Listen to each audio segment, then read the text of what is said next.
So, you're walking into it today, my man. There's a lot going on here, man. It's a fun. Hey, this is the off season after a disappointing season. This is the way it works. There's a lot of ways to go to this. I mean, one is the seemingly never-ending coaching search. Now, Ruben and others have brought up the point that there's value in interviewing all these guys, and there is, but there's also value in identifying who you want and getting that person before. The other. Well, they did before the. Well, they didn't come to town, but didn't get them. Like in wave 2, okay, you don't get Dable, you don't get McDaniel. Yeah. Wave 2, who do I want? Go get them. Yeah. So it makes me wonder: were they not prepared to know who they want? Are they waiting too long? Are they going to lose out to other? I mean, I am increasingly concerned with how long this is taking. Well, I get that. I think that the Eagles have shown that they're going to interview a lot of candidates for multiple reasons. I think, they probably wanted one or two of those guys with McDaniel and Dable. I don't know to what degree they were offered the job or not. I know there's a lot of history there with Dable. I don't know with some of these guys that are like pulling out, like, are you pulling out? Have you been offered the job? Or are you just pulling out because you know you don't want this job? Right. Whatever the degree that is, I think it's hard to tell. I do think, at the end of the day, whoever they get, I think that they'll choose, and they've for the most part, the front office and the ownership and Nick, outside of a few hires when they've been hiring from outside in, have made really good decisions in who they brought in to lead these roles. So I feel confident that they will end up making the right decision. They will find somebody that will do a good job next year. But yeah, I'm not alone. I mean, you're not alone. Right. I definitely would love to see an offensive coordinator hired. It's been taking a while, and it's frustrating to see these names go.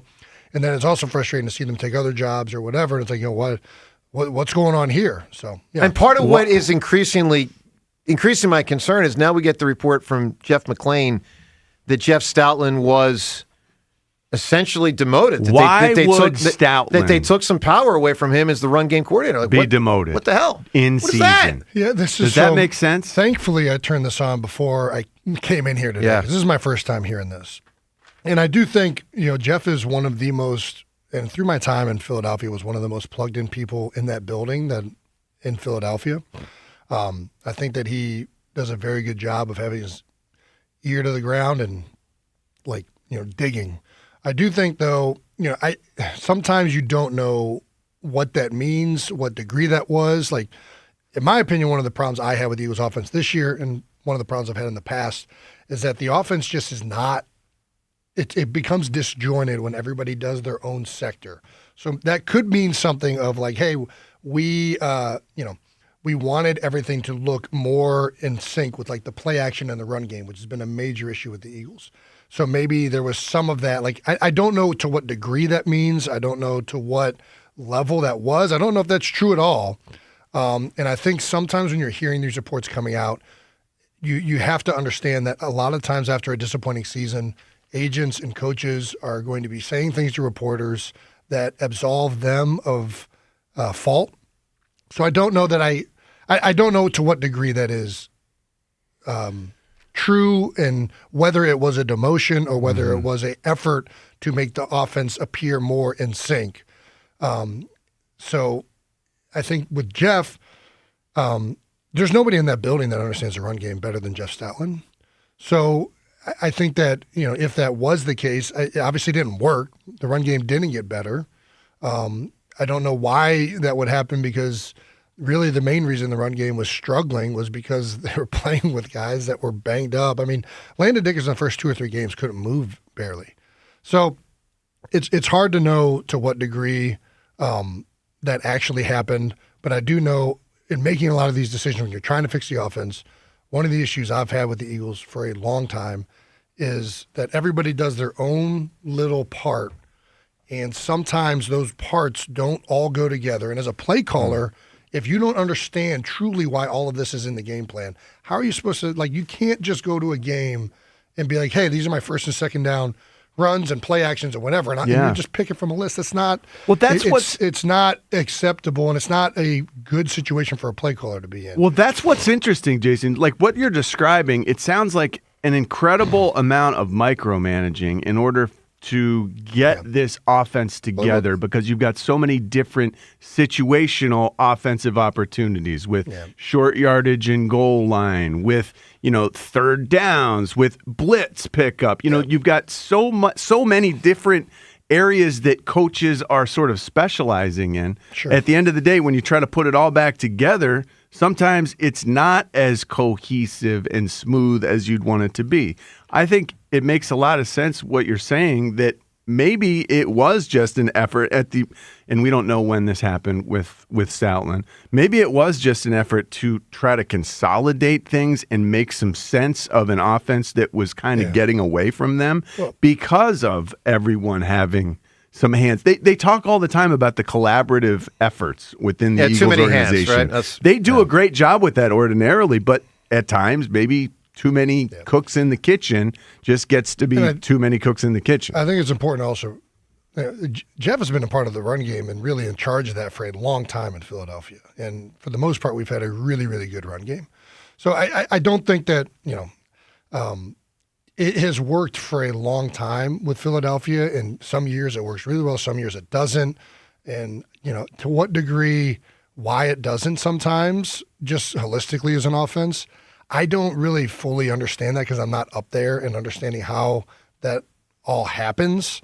And I also don't know whether this report is 100% accurate and to what degree somebody inside the building may have been saying something. And I think it's very hard to know all that stuff. Mm-hmm. And whenever I see reports coming out of the building, I always usually take them, especially if it's from a reputable reporter, which Jeff McLane is, I take them as okay, there's something here. To what degree it's there and to what degree there's truth and validity to it is hard to know. And and I just think it's, I think that there's probably efforts to fix the offense in that area. They're probably trying to mirror all that stuff together. But yeah. So is this the kind of thing that you can put back, in your opinion, with Stoutland? With Stoutland moving forward, and I know that we don't even know. Well, I have some audio of McLane. I have some audio on McLane on that. Let's get to that for a moment. So if you're just tuning in, let's start with what McLane said that spurred a lot of this conversation, that the Eagles made a change away from Jeff Stoutland being the run game coordinator during the 2025 season. This was on the Uncovering the Birds podcast, which he does with Odyssey. That's our parent company. Here's something Jeff said. From what I understand, at some point last season, that was pretty much taken away from him. Oh. Now I don't know if that was because he wasn't getting the job done, or they just decided, okay, we're better at doing this. I think, if you look at prior to this year, how well they ran the ball and Jeff Stoutland being in charge of the run game, you would think that you'd stick with the guy who's had that much success. Good. All right, now let's get to what John was just talking about there, which is the next piece of audio about the future. And the way McLane frames it, he thinks this is going to be a permanent switch, or at least for the 2026 season. Here's more of what he said. I would be surprised if he returns as the run game coordinator, even if they bring in someone who does run his type of scheme. I think that's possibly something that could be taken away from him, and he'll come back as the offensive line coach and be able to focus strictly on getting these guys to play better. So, Jason, you brought up the idea, and it is an interesting one, because when this whole run game coordinator role was first created, however many years ago, and pass game coordinator, I remember thinking at the time, as a fan from afar, it's kind of odd. There's an offensive coordinator, and he's supposed to oversee the running and the passing. So why is there a run game coordinator and a pass game coordinator? I remember, 10 years ago or so thinking, that's weird. But then I saw it work. Yeah. So now as an Eagles fan, I'm like, well, how is it Stoutland's fault? It's a good question. Yeah, I listen, I'm obviously very loyal to Stoutland. I know what an outstanding coach he is and how great he is at scheming up a run game. I've been a part of it.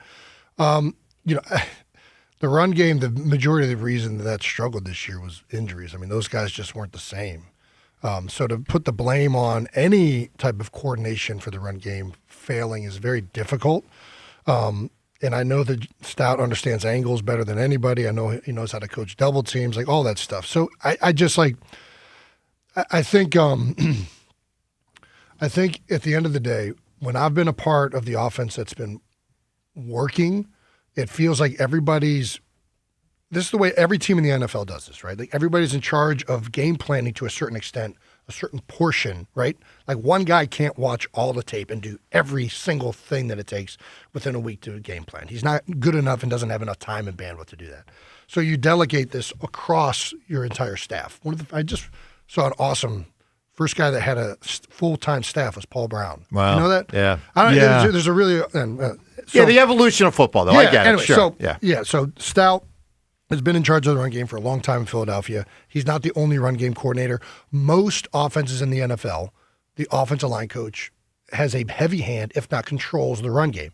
And they end up being one of the higher paid coaches on your staff because, frankly, most of the coordinators and other people that are designing the bulk of the game plan are more quarterback passing game centered. So they end up trying to match all that together.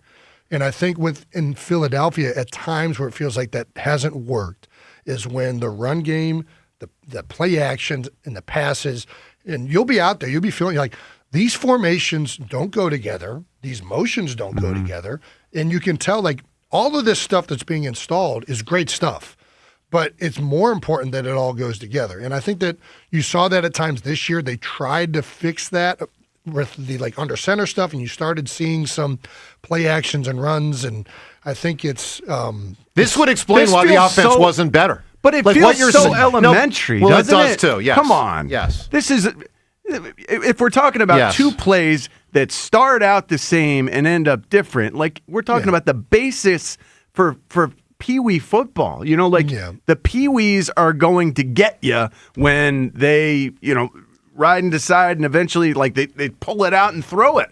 They can't throw but once a game. But anyway, no, I get your point. It feels so elementary to overlook that, doesn't it? Well, I don't think anybody's overlooking it. I think that they try to.